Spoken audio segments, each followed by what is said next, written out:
it's time to start. Stop talking. Yes, sir. Thank you. So, I don't know, was it a year or two ago? I'm Ed Finkler, by the way. It says that up there on the slide. And I work for a company called Finkler again. And some people call me Funkatron. And that's if you want to go on Twitter or some other thing like that. Usually that's where you can find me. So like a year ago I did was it a year ago? I think it's getting more like a year and a half ago. I was mad about the state of the kinds of things that people put out there with PHP, the state of open source libraries and frameworks. And I did this thing, I wrote up a thing, thought about it for a long time, and I wrote up a thing called the Micro PHP Manifesto. And it was received pretty well, and there was a lot of talk about it, and I thought that was interesting. And the principles that are behind it aren't really specific to PHP. Although, since it's a PHP conference, I'll certainly talk about some PHP-specific stuff, I guess. But really, these are general things that I think about. I used to say principles that I keep in mind when I'm developing applications. How you go about interpreting them and applying them to different situations, I think varies on the situation, it varies about the person and the team and all that stuff. But really what I'm going to get into here is just 4 basic principles I try to follow for learning new things and for developing stuff for applications. So, the first thing that I do is I really try to focus on learning languages and not frameworks.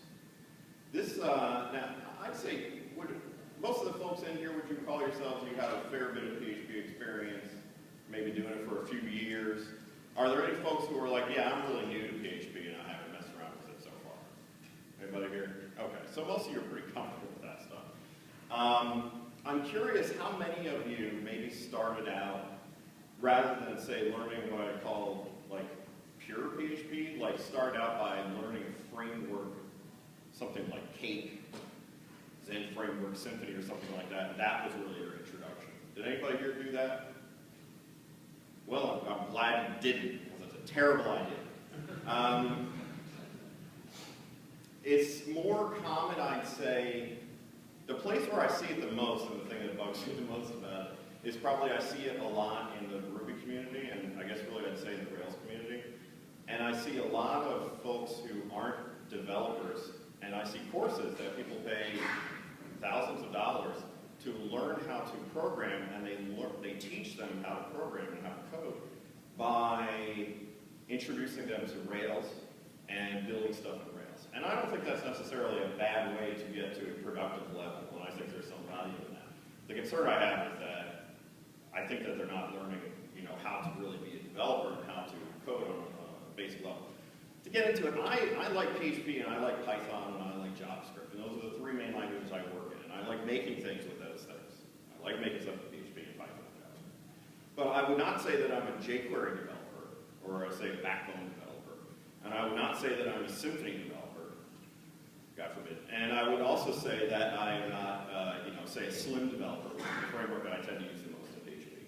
I would not say I'm a Django developer, for Python. I've done a little Django. I wouldn't say I'm a Flask developer, even though I've written a lot of stuff in Flask for Python. I think all of those are valuable and very useful tools. But the problem I think you get into is if you only know how to use one framework, your options for using what I say are the right tool for the job are pretty limited.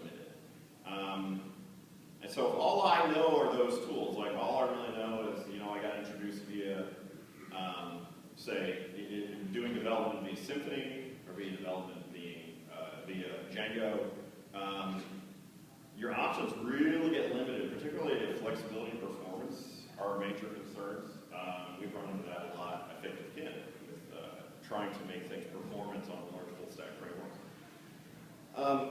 I guess the first thing I'd say is that my experience, just in general, has been that I'm a better and more versatile programmer if I focus on learning a language first, as opposed to learning a framework that's built upon that language. My tendency thing is, and I would take a pretty open definition to framework. I would say, let's call Drupal a framework. Let's call WordPress a framework. learning a framework instead of a language, I think, tends to lead you into a sort of a plug-and-pray approach where you try to find an add-on that works with your system, that to do something that you don't know exactly how to implement already, and if that's the only system you know. And there's a lot of sort of hammer and nail scenarios where you've got this one hammer and everything else kind of, like you said, looks like a nail. And so you don't necessarily, like I said, use the right tool for the job. My tendency is I'd really rather spend my time learning more about the language itself and knowing that those skills that I learn are going to apply to anything that I build in the language, and no matter what libraries or frameworks I use. So those skills are going to transfer well. I think one issue that you get into, particularly, and I think this particularly has been problematic in PHP, has been because so many people just put out frameworks instead of, say, putting out single task utility libraries for a lot of reasons you can get into. I think you get into a lot of complex architectures and nomenclatures. What do we call stuff? How do we name stuff? What kind of naming schemes do we use? And things like that. And a lot of those skills end up not really carrying over to other frameworks and tools. So if you encounter, let's say you're a contractor, and I've done a lot of work like this where if you go, if you have basically experienced, say you've done a lot of stuff in one framework, Millennial Zen or Codeigniter or something like that, and then you come into a product that was written in some other way, like maybe somebody just wrote his own thing, or somebody used a framework that you're not comfortable with. A lot of those times those skills don't really carry over, and there's so much nomenclature you have to learn just to sort of backwards engineer or figure out how the thing works that you're getting called in to work on. That's really problematic.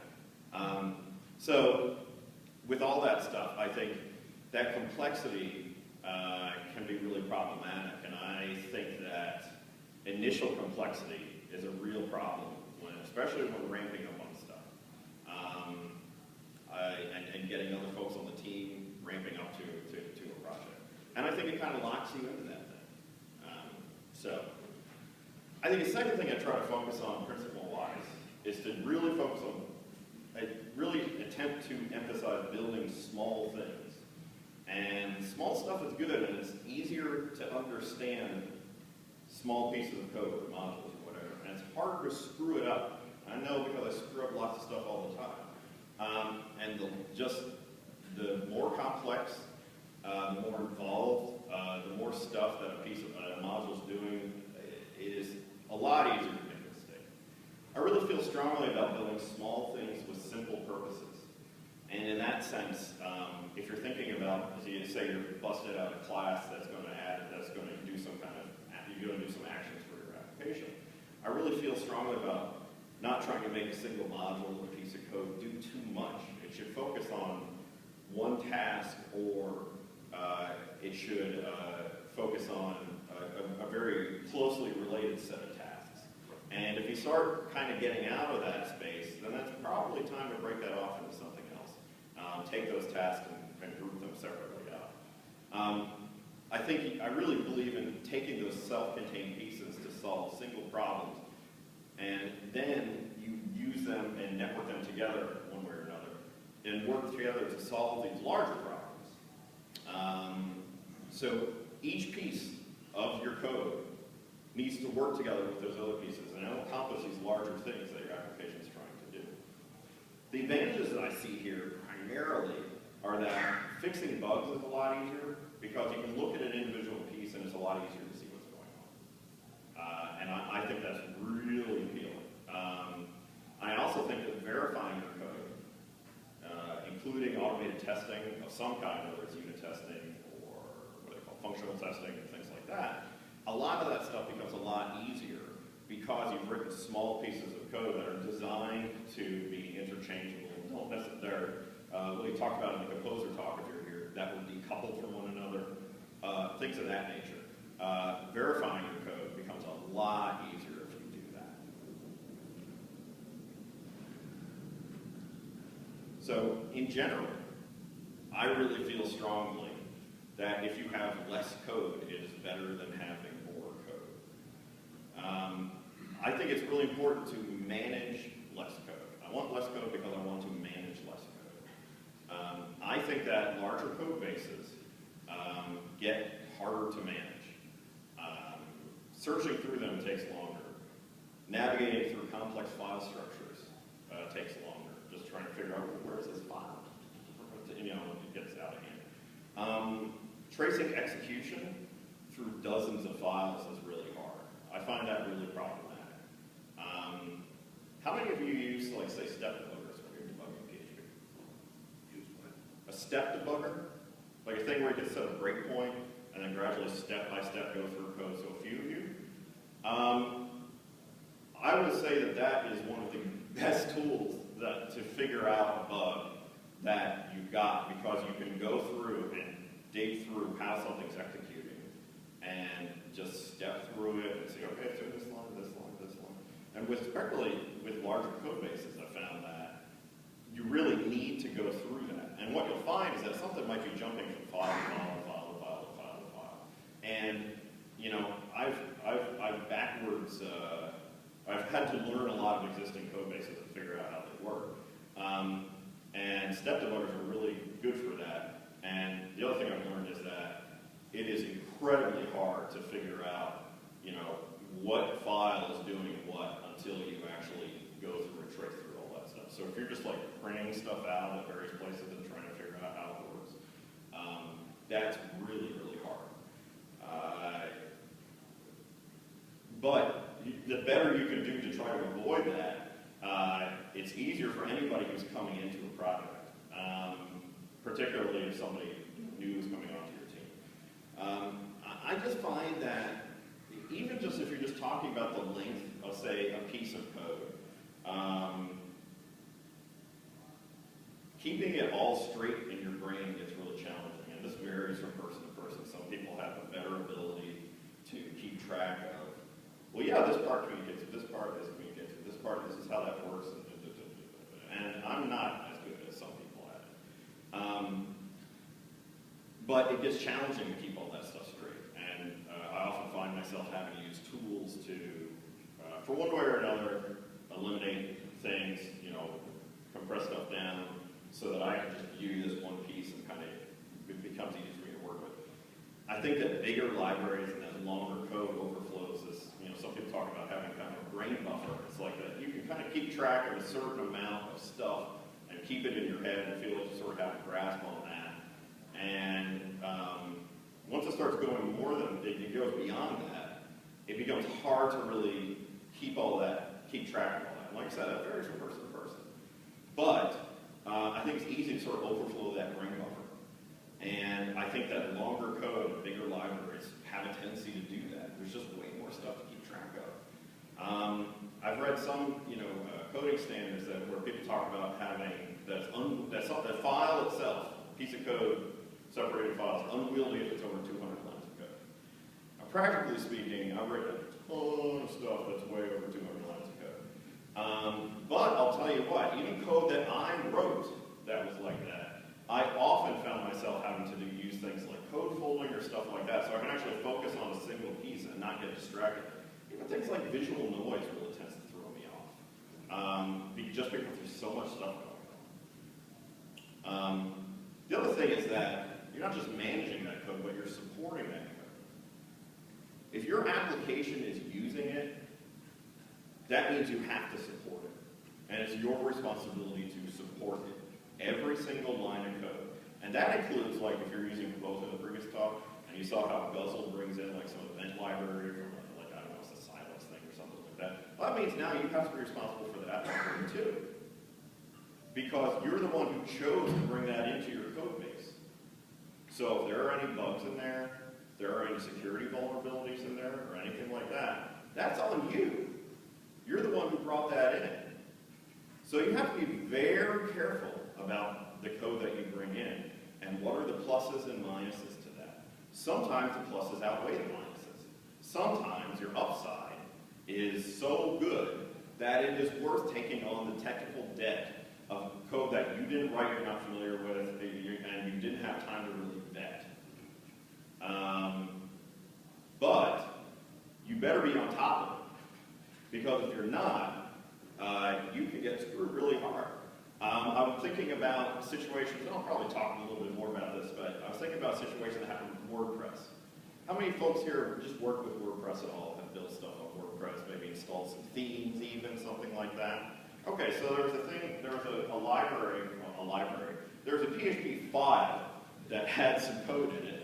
It was called Tim Thumb, I think. I don't know, has anybody heard of this?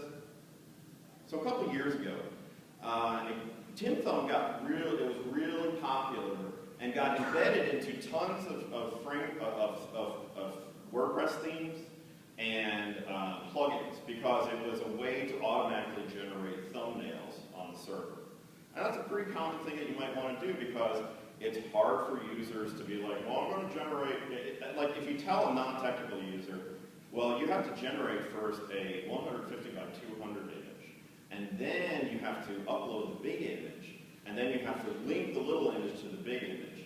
And if you ever had to do that, that is a gigantic pain in the ass, just to get people to do that. So if it just automatically makes a thumbnail for you when you insert it and do all that stuff, it's great. Love it. Perfect. So some guy wrote some code called Tim.php. I don't know, probably named Tim. And so this got used by a ton of themes, right? Well, believe it or not, apparently Tim was not a great coder from a security and input validation standpoint. And there were a ton of bugs and also serious vulnerabilities in it. Tim Thumb expected that it would have write access to the file system. It didn't do a very good job checking host names correctly. Like you could do a thing where it could limit like what host names could actually generate the thumbnails. It didn't do a very good job of doing that check, things like that. Well, as you might imagine, it's just a WordPress theme and it just changes how things look, right? Well, no, not really. Even if you weren't using the thumbnail functionality, that file still got installed with it.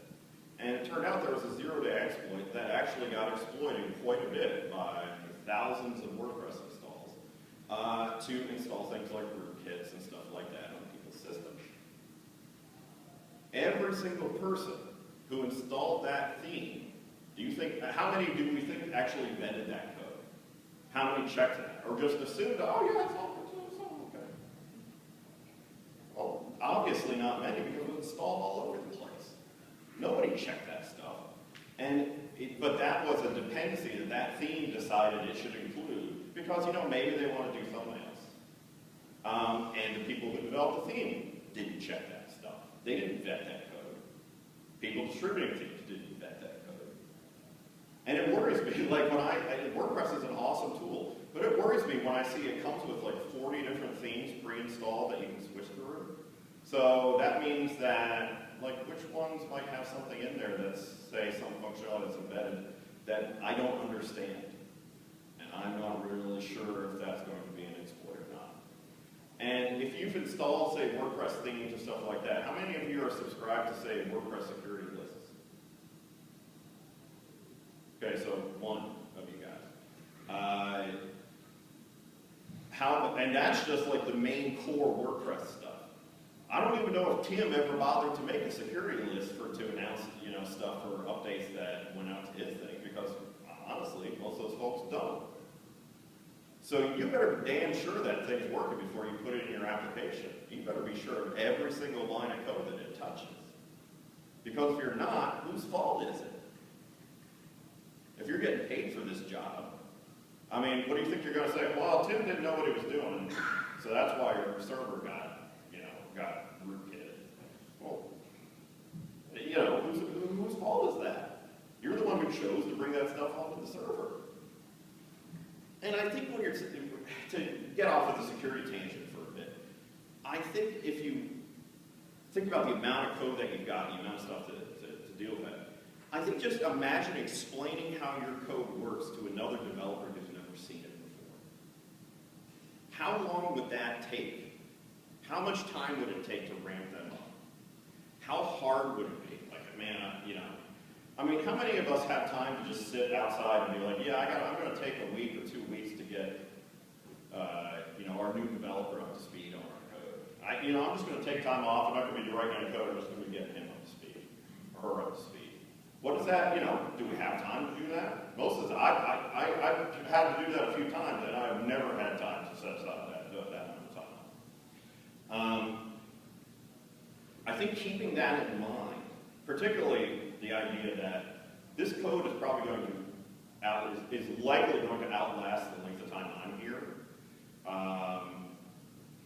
At this job, if it's a consulting gig or whatever, it's going to go on forever. So what are the other people who are interacting with this, and how comfortable are they going to be? How easy is it going to be for them to pick it up? They've never seen it before. And I think thinking about that makes you justify every line of code. Now, I use a lot of code that I didn't write. And that's because I kind of have to do that to be productive. I don't want to rewrite every single thing that's ever been written. And also, I'm just not that smart, and some things I can't do, and other people can, and I let them do it. So I use a lot of libraries, a lot of tools that are non-trivial to understand. But the key thing is that you have to understand the responsibility and the technical debt you take on when you choose to include that. And it has to be an active choice. If you're being passive and you're just saying, even if you're using something like Composer, you're just saying, oh yeah, I just installed those 5 libraries and I don't really know anything about it, but it's a dependency, so I guess we're cool, right? Think about that technical debt you just took on when you installed those extra dependencies. Do you know anything about those dependencies? Do you know what they do? Do you know is that stuff even relevant to the functionality you need?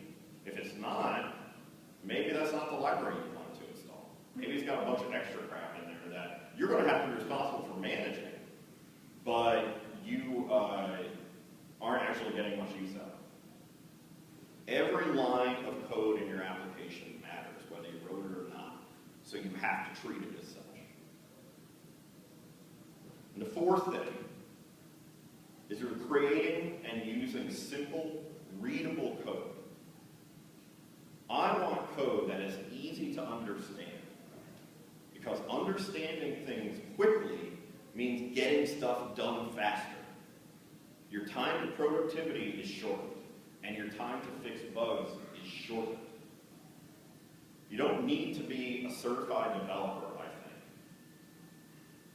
If you do, I think the thing you're looking at is probably too complex.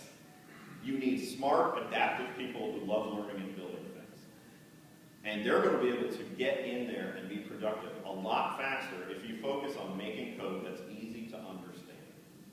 Now, there's always going to be times where to get from X to Y, I had to write code like this. And maybe I didn't sort of understand how I got there, or how I was going to get there, and I wrote this out, and this is how it exists right now. And you're going to have to get people up to speed. But the amount of time it takes to get people up to speed is a big issue that I think people ignore. I want code that's easy to verify. Code needs to be testable, and simpler code is easier to test, one way or another.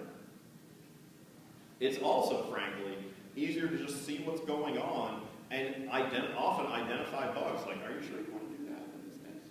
If you're dealing with a smaller set of easier to read code. Key thing here is that readability is a feature. Sometimes there's a certain pride taken in the amount of code we can do in PHP that lets you jam tons of stuff on one line and things like that. I don't think that's a really great idea. I really think that readability is a key feature. And that if you're ignoring that and not considering it that way, you're probably making it harder for you and for the other people you work with to do their job. You need to value clarity over cleverness. My code needs to be simple, it needs to be terse, but clear.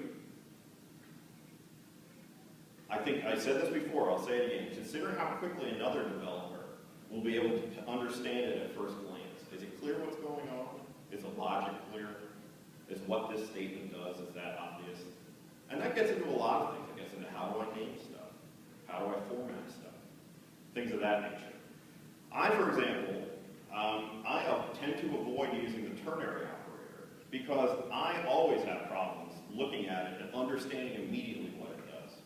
I have to sit there and figure out, okay, I take this, and then it means that I assign this to that, if this thing happens, but if this thing not happens after the question mark, you assign that, but then there's a colon, and then there's something else here. Where does that go? And I always have to think through it every single time.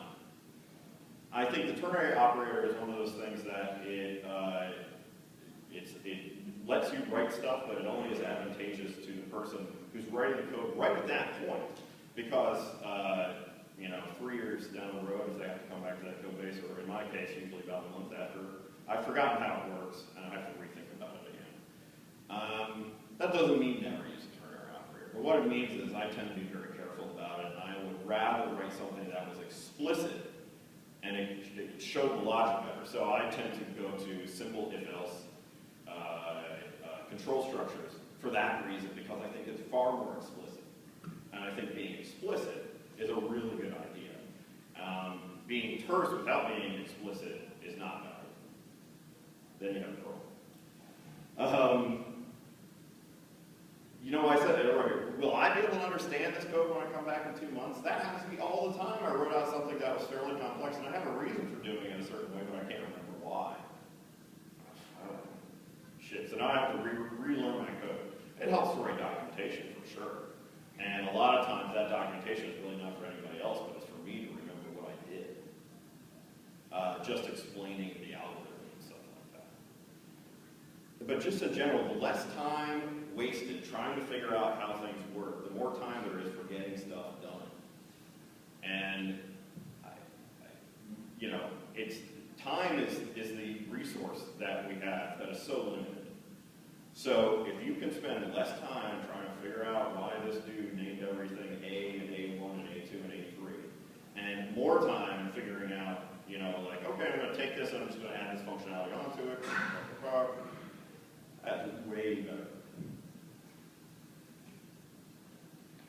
So I'll give you a little confession that I sometimes don't actually follow these rules that I talk about. Most of the time, I don't get to do it to the same extent I'd like to, because as my friend Sean says, we're not internet rich yet, and it doesn't mean I can just do whatever the hell I want to and take as long as I want. Sometimes I just get lazy. That happens sometimes. A lot of times when I'm trying to figure out how a piece of code is going to work, I will write out just it as a series of statements, like a big long series of statements, and that's not really good. What I do is I then go back and try to break it into pieces. Those pieces are going to be modular, testable, easier to understand. But a lot of times it's just time constraints. I don't think anybody anybody here is going to be familiar with this. A lot of times time constraints means you write hacky code and complex code. And of course, that stuff that you said, this is just going to be a prototype, right? Well, that gets up being shipped, But a lot of times I'll pull in a library without reviewing it carefully, and I hope it works. I know I shouldn't do that, and I try to spend more time, and a lot of times I just don't have it. And that is something I probably do more, especially when I'm new to a language, because I'm not as comfortable with stuff. It's taking me a while to learn those kinds of things. But I guess it probably counts for something that at least I know something I do, right? I think that, but just generally keeping those things in mind, I think it's a really good idea. My experience has been that in the short term, taking the time to write this simpler, clearer code usually is harder, takes a little longer. Focusing on that, polishing stuff up, trying to refactor it. But what I really found is that it pays off for me and everyone else who touches my code on my team. It is easier to get people to understand your code. It is easier to bring people up to speed. It is easier to test the code. It is faster to fix bugs in the code when I've done this. And that just makes an enormous difference. I got a couple things here that you might want to look at that are kind of PHP oriented. I wrote a really simple unit testing library called funit. And I did that because I think PHP unit is a really, really awesome tool that has a massive, overwhelming, and intimidating amount of documentation and use and functionality makes it harder than it should be to get people just writing tests quickly. I think stuff like that makes that barrier a lot higher to actually get people into that. Now, there's a couple of things. There's other, unit testing stuff out there, and I'm not necessarily advocating to use mine, but it's something I wrote specifically for me to address that because I didn't want to have to bring in an enormous library just to write unit tests. That seemed ridiculous. Resties, a library that I wrote, and that came out of a need that we had for interacting with HTTP APIs and not having curl installed as a library. And we did that for a couple reasons on our service. We didn't bring the curl in. So I don't know, has anybody ever messed with the stream wrapper for HTTP? The stream wrapper for HTTP?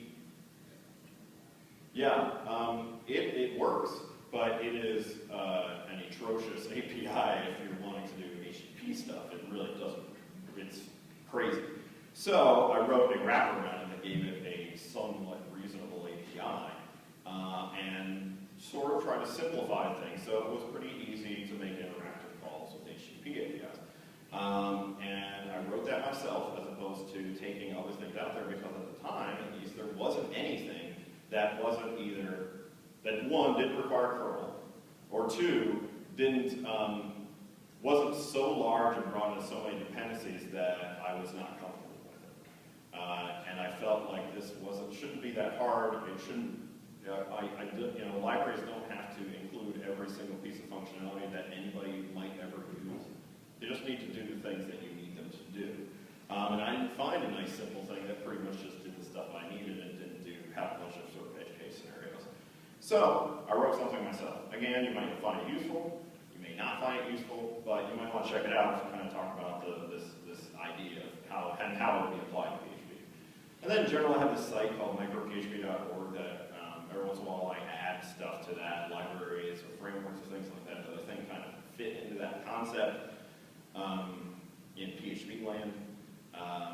I think things have gotten a bit better in this situation because of Composer, because I think that makes libraries more discoverable, and I think it tends to help with the idea of I'm writing just a utility library as opposed to writing a full framework that does everything anybody might ever want to do. So I think Composer helps with that, but a lot of times you still see a lot of dependencies and stuff that I'm not really comfortable with. So those are things that I got. That's the end of this talk. I am excited to hear your questions and comments, and I want to hear them. But you might check out, like I said, microphp.org. I work for Victor Kin. I do a podcast called Dev Hell. You might want to check it out with a friend of mine, Chris Harkis. If you want to rate this talk, you go to joined in. But that's not the end. I really want to hear your comments on this stuff. So if anybody's got some thoughts, let's hear them. Yeah, please. For readability, do you have some suggestions about tools that you like to help with the formatting and styling? I looked into that. You're asking about are there tools for readability that help that or enforce that or improve that? All of my developers use this, and now everybody reads that. I guess I'd say the first thing is that it's important to have a coding standard on a team. And then, and if you don't have one, just kind of borrow one. There's a couple of good ones out there. I think there might be. I'm sorry. I'm not doing as much PHP now, so I use Python. And Python, I write a lot of Python, and Python has a thing where it's like, this is the official way you should really write Python. And it's pretty specific. And then what I have is I have a tool, a little linter that basically looks up against those rule sets and says, oh, you really shouldn't do this, right? And you shouldn't you shouldn't write stuff that extends beyond like columns or things of that nature. There are similar things in PHP that will do stuff like that. The first thing I'd say is there's rule sets for like there's a pair coding standard, there's a Zen framework coding standard, I think. There is I think there might be a PSR coding standard. I don't know if it's really been adopted. Please, yes, there is. Okay. I think all those would be certainly acceptable, right? I would grab one and pick it and use it. Now, because I think it helps with that. There are then my experience has been that there are tools that do like code sniffing to examine if your code follows a standard in PHP and if it complies with that coding standard. My other experience has been that they were a gigantic pain in the ass to get going. Now, it might be worth taking a day to figure out and go down that rabbit hole to figure out how those things work. I got very frustrated because, like a lot of PHP stuff, they wrote it so it could be applied to almost anything everywhere, as opposed to just making it easy to say, okay, here's this coding standard, here's this thing that you're going to run your code through, and it spits out what's wrong with it. So my experience with that stuff wasn't great. Now, maybe it's just because I didn't give it enough time, but I didn't think it was all that awesome. I'm sure there are IDEs and stuff like that that will do that kind of thing for you. I don't use any of them, but I'm sure they exist. But generally, I think just having some kind of coding standard, even if you take an existing coding standard and you can tweak it if you're like, oh, I don't really like putting my stuff here, and let's relax this, say, line limit a little bit, or things like that. I think that's fine, you just all have to be on the same page, and I think that helps. I think the other thing that people wildly underestimate is how important white space is. And it impacts some people less than others. White space makes a huge difference for me.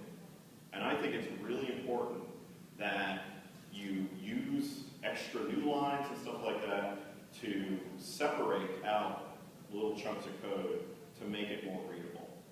Because I think it's easier for me, at least I find, to quickly parse what's going on if you have a bunch of stuff that happens and it's broken into like a series of 3 to 4 to 5 line statements that are separated by new lines, as opposed to just jamming those all together. You know, it's not a race to like fit as much stuff as possible into the file as we can. And so I really think that white space is undervalued, and I strongly feel that people should do more of that. So that's like the other thing I'd say, right? Is that use that liberally, and that's okay, right? Yeah. Were there any other comments, questions?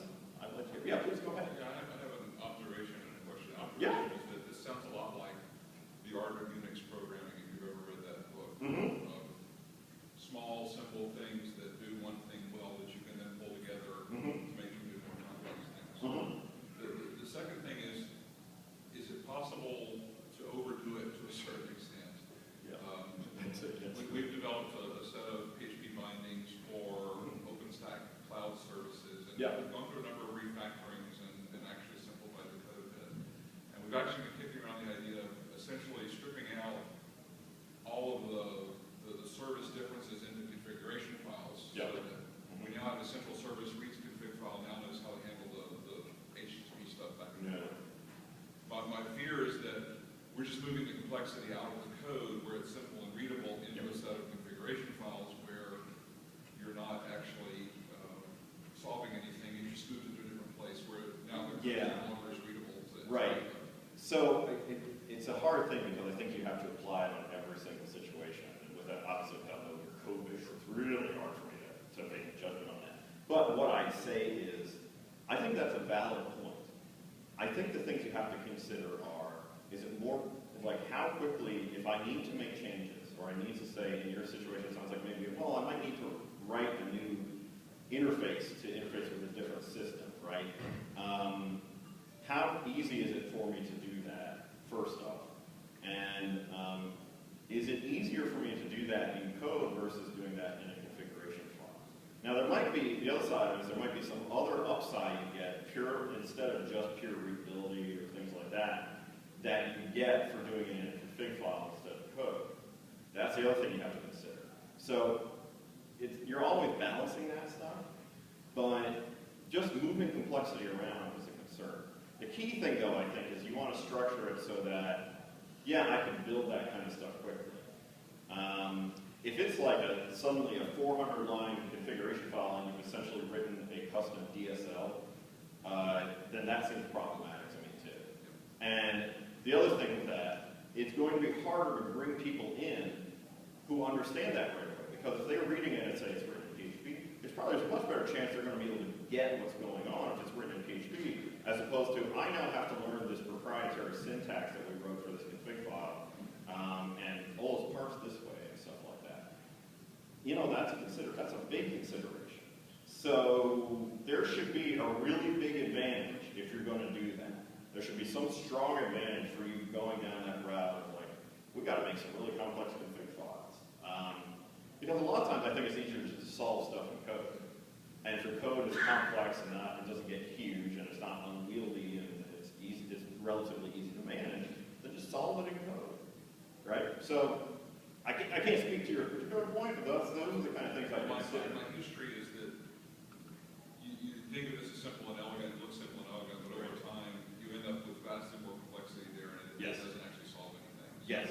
That's why I'm a bit nervous. It is something that I think you always have to keep in mind with that, because a lot of times things that start off and seem very straightforward to start finding these little cases where it's like, well, I've got to make it do this, so I'm going to have to add on this thing. And I do that all the time, not just in code, configuration files, whatever. Right, and you can no longer read the code because your data's over here, you're not going to look at two. Right, and that's, see, I mean, when I'm talking about that, I think that's hard because I don't like that notion of, well, to understand this piece, I have to look over here at this piece.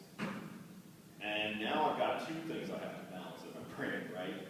I mean, sometimes that's unavoidable, but I'm not, if I can avoid it and it doesn't turn into a huge shit show, then I think it's great. So, you had a question over here. Yeah, I just want to say props on avoiding the ternary operator. Thank you. Oh, yeah, you're welcome. Yes, I avoid it a lot. I at least can read it and kind of understand it, but every single time I'm like, I got to think about this. And then, yeah, I just think it's not worth it in general. There are some people who would. Right.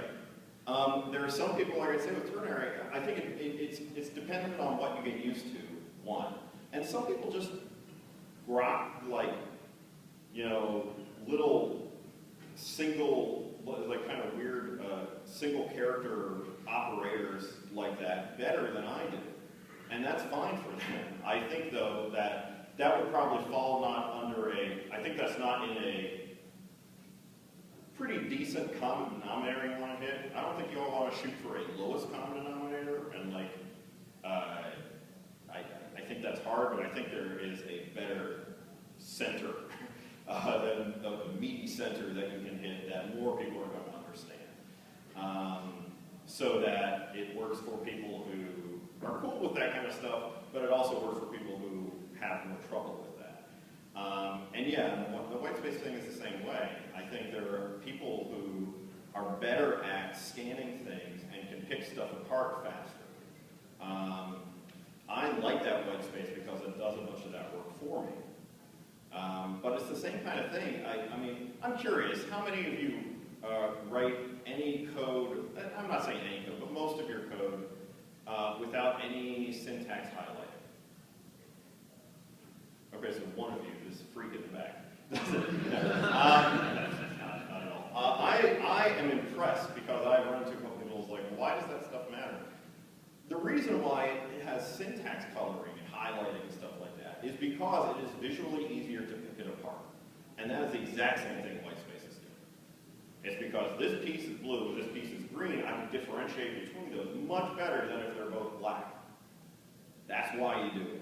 And that's why it becomes easier, so that, and when that goes away, you're like, holy crap, I can barely read, I can't understand what's going on. Well, part of it is to get used to it. But it's just that, it makes it easier for you to visually scan across it and see what's going on.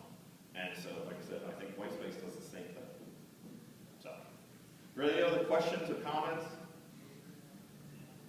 Well, thanks for coming. If you got anything else, you can always, you see me around, hit me up. That's fine. And thanks very much. I appreciate it.